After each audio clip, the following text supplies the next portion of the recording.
New ownership takes over, and Guy goes on vacation for 2 years due to stupid new rules. A family friend worked at the same company since he was 26 up to when he was 64 when the below started. I did get his approval to retell the story, just not include anything specific, so I am keeping it anonymous and quite general on the specific details. Part of the problem was the laws in our country increasing the retirement age from 62 to 65 when he was in his early to mid 50s. Then, again from 65 to 67 when he was about 62 or 63. The old owners were a family and ran the business with benefits to the employees. From everything I have heard, I think they were giving an extra vacation week after every 6 years at the company. So, on top of the standard 4 weeks, he had an extra 6 weeks at the time of the events. People also had access to 2 weeks of working at home when the job allowed them to, or an extra week off for those that couldn't use it. So he was getting 11 weeks off each year. As a bonus, the family owners were allowing people above 55 to use their vacation time as they desired, all at once with about 2 weeks notice, which was just a courtesy, according to the guy, or segmented, or even not use it at all, and pile it up for when retirement time came. Another issue we have in our country is that when you submit retirement paperwork to the government, they take effing ages. So it is often the case that they may take over 2 years to calculate what to pay you and start paying you. Of course, they pay back that time, but it still is an issue.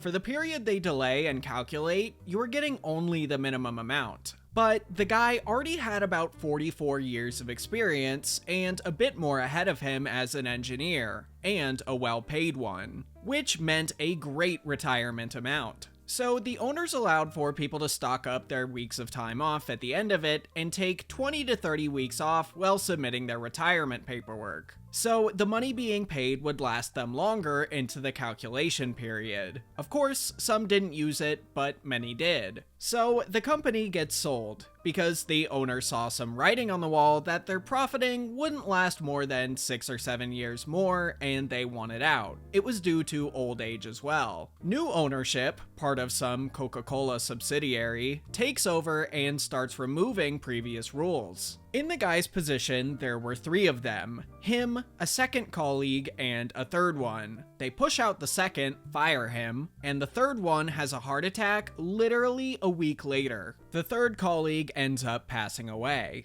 They also go and dock my family friend's pay by 15%, quote, because he is making too much for a simple engineer. The 3 of them held a patent for the machinery used on something specific, a second one on how to make that machinery, and a third one on the process of the production of a small but significant part. The old owner had allowed them to put the patents on them when they invented a new, 30% cheaper and 75% faster way of production a few years ago. So suddenly, he is alone in that position at 64, and the company hires 6 people for him to train in that same position. At the same time, they give him up until the end of the year for all the piled up vacation time to be claimed. Notice the wording claimed, not used. So the guy had only used between 1 and 5 weeks every year for the past decade, so he had gathered 87 weeks of time off. So they get him the 6 new people to train, and they tell him that he needs to have them trained in 6 months. He still has about 2.5 years until retirement. So he just goes and takes 87 weeks of vacation time with a 3 hours notice on a Friday evening starting the upcoming Monday. Still, no advance notifying is required. They don't pay attention to it until the next Thursday, when the CEO notices the 6 people sitting around all day and nobody training them. The phone calls start, then emails, then letters get added to the mix. Then home visits by low-ranking secretaries and such to deliver the letters. Then, management visiting his home. By week 7, the CEO has visited 3 times, but the door hasn't been opened once. His mother-in-law lives across the street, old woman, and he and his wife are taking care of her. So most of the time, they are over there and can see everybody visiting their house. The production is actually running smoothly by itself, but no upkeep is done on the critical part of it. Week 11, he says that line 1 out of the 2 breaks down. They start visiting his house 3 to 4 times a day. 2 weeks later, the second line breaks down. He obviously has a lot of friends inside and is getting constant updates. At that point, they only have 4 weeks of backstock to keep the rest of production running. It's December, right before Christmas, and he goes in during week 13. He says he needs to grab some things from his locker, and the CEO starts yelling at him. "You are stopping your time off right now. You are coming back to work to fix everything up." So he offers to come back for 3 days under an agreement that the entire week will be returned to him to use for time off. The CEO reluctantly agrees and tries to push him also for the training. No budging, only fixing things up and going on vacation again. By Saturday, everything is fixed up, and he even leaves a couple of basic instructions on what needs greasing every week, and he is off again. A few weeks pass. The new year has come around, and a line is broken again. He gets called back, and the CEO pretends like the previous deal will be used again. He goes in for 2 days, fixes everything, explains a couple more things to the team of 6, who by now have other duties, not just sitting around all day. And when he is about to leave, the CEO says,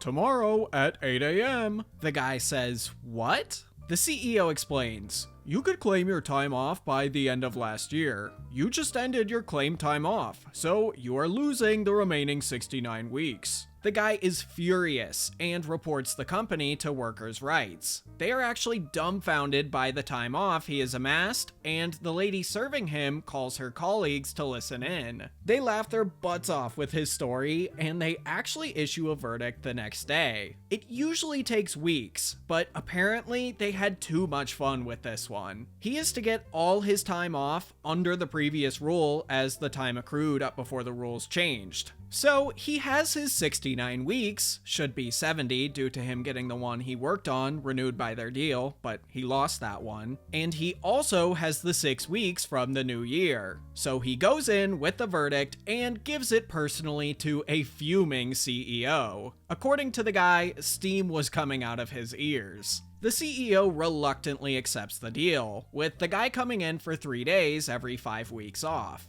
If he is needed during his time off, tough luck. They should work to produce backstock. A full year goes by, and the guy is 66 at this point. He has been training the 6 slowly every 5 weeks, and he is on his last visit before he takes the last 5 weeks off. The CEO goes to him and personally delivers a firing notice for the first day he will be back. He acts shocked and leaves for another 5 weeks. This one is a problem, because if you apply for retirement even half a year early, you are losing significantly more than just that small period. And he has about 10 months ahead of him for retirement. His last 5 weeks expire, and he goes in to gather his stuff. Only a coffee cup remained. He knew this was coming and had taken everything over time. He gets an extremely big payout for being fired with no cause. The next day, he sends a cease and desist letter to the company for the use of the 3 patents. He had talked with the previously fired colleague, who had agreed with this revenge plan. He had also talked with the widow of the now dead friend and colleague, and had both of them on board. He had actually been supporting the widow, but he didn't say anything to anyone. I found this out very recently from the other guy about it. So now, the company has to stop using those machines and the method with 0 notice. All the competitors have found and built and patented their own versions of the same, and if they don't find a solution, it is going to cost 40% more and take about double the time to produce the same part of the procedure that was patented. So they would need to double the lines if they used the old method while they look for a new one. After just 3 weeks of looking to license the method of one of the competitors and not getting anywhere, and stock being extremely low by that point, they struck a deal with the guy. He will be an external contractor, who obviously keeps the patents to his name. He will be doing the maintenance on his own, will be paid by the hour, what he was previously making on a full day, and he will be on call for maintenance while having one person there at all times for upkeep. He went and stole all 6 of the people he trained and hired them in his new company, and put them to work back at that factory again with almost double the pay they were receiving. He fully trained them very quickly, and he was now getting paid a crap ton. That CEO was fired for almost stopping production. The deal was struck mere hours before backstock ended, and he also cost the company a ton of money by firing that guy. At the funeral of the old owner, many of the old employees met up and told their different stories. Apparently, there were 3 more similar cases with patent holders, because the old owner treated his team extremely well. But he apparently was the only one to string them on for almost 2 years by being out on vacation time and getting paid. All of them had a great laugh, including the widow of the owner and his sister, who were the other 2 partners in the factory before it got sold. Honestly, I totally understand why the CEO was so mad at this guy, but it's not his fault that the rules allowed the guy to accrue so much vacation time. Honestly, after spending that much time off at his age, I don't think I could ever be motivated to work again. But maybe I can motivate you to press the like button on this video? Mom takes down the HOA from the inside. My neighborhood does not have a homeowners association. At least, not anymore. When my parents first moved in, my older sibling was maybe 2 years old, and I was as little as a glowworm. There was an HOA. They took money from the neighborhood in exchange for their services. At first, and for quite a while, my parents just kind of shrugged it off. The HOA shoveled the snow off the streets in winter and dealt with trash collection. So they were doing something worthwhile, right? Ha! No. The city controlled the snowplows and garbage trucks, not the HOA. But still, there was the illusion of effort. Besides, one summer they decided to contact a company to plant new trees all over the neighborhood. The fact that the company was owned by the son of the head of the HOA was totally coincidental. The trees were the beginning of the end for the HOA. Why? Well, my grandma on my dad's side was visiting when they came around to plant the trees. My grandma is a certified master gardener, so she stared through the windows of our house as the guys planted the trees. They just dropped the saplings on the grass, still with their roots inside the bag they came in. No holes dug, no holes cut, just a bagged sapling lying on the grass like a pathetic and sad stick. The saplings laid there all night. No one came back to actually do their job and plant them. My master gardener grandma mentioned offhand that those saplings were going to die unless they got in the soil. Then, something clicked in my mom's head. She was paying the HOA money, actual money, every month. Well, both she and my dad worked, taking care of 2 very little kids, sending us to daycare and preschool, and arranging babysitters and feeding us. And the homeowners association was just going to pull this half-butt BS instead of do what she's paying them for? No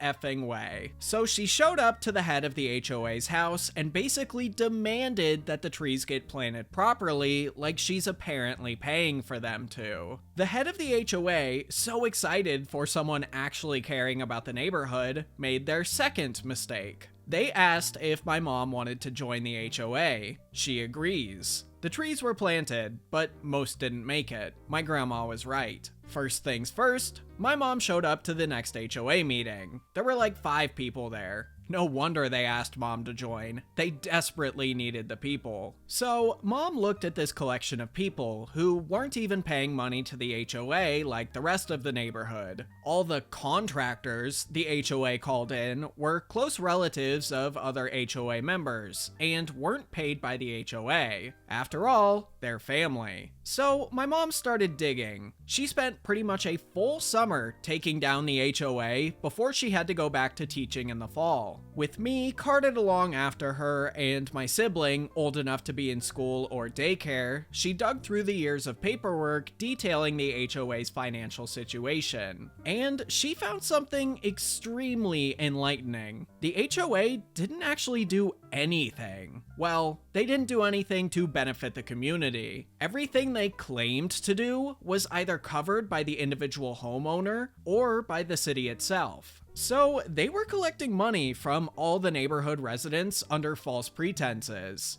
Actually, they weren't even supposed to be in our neighborhood. Their association zone was a whole different neighborhood. So what is a working mother of 2 small children to do? Well, her husband is off at work and she's off for the summer. She goes door to door with pamphlets, me and my sibling in a stroller, as she weaves her way through the neighborhood blocks, pamphlets explaining the situation, and how to stop paying for services you'll never get. Pamphlets that are, of course, written in both English and Spanish to account for the high amount of Latino and Hispanic people in our neighborhood. Naturally, she got a lawyer and an accountant. It put a major dent in her pocket, but if it meant the entire neighborhood wasn't exploited for money each month, it was worth every penny. Another HOA member helped her sift through the documents and data and pass out pamphlets and encourage people to show up to the meetings, but had to back out because of work-related reasons. My mom rolled up to the courthouse, flanked by the lawyer and accountant, her kids safe at home with her husband, and had more than enough evidence to get the homeowners association the F out of her neighborhood, expose the fraudsters for the frauds they were, and make sure no HOA would ever push their luck in our neighborhood. It's been almost 19 years, and no one's even tried making another homeowners association in our neighborhood. It seems like just about every time I hear about an HOA, it's only bad things. I understand why they exist, and a lot of times they do a lot of good for neighborhoods, but it seems like most of them are just downright awful, as you've just seen. Anyway, I will see you in the next video.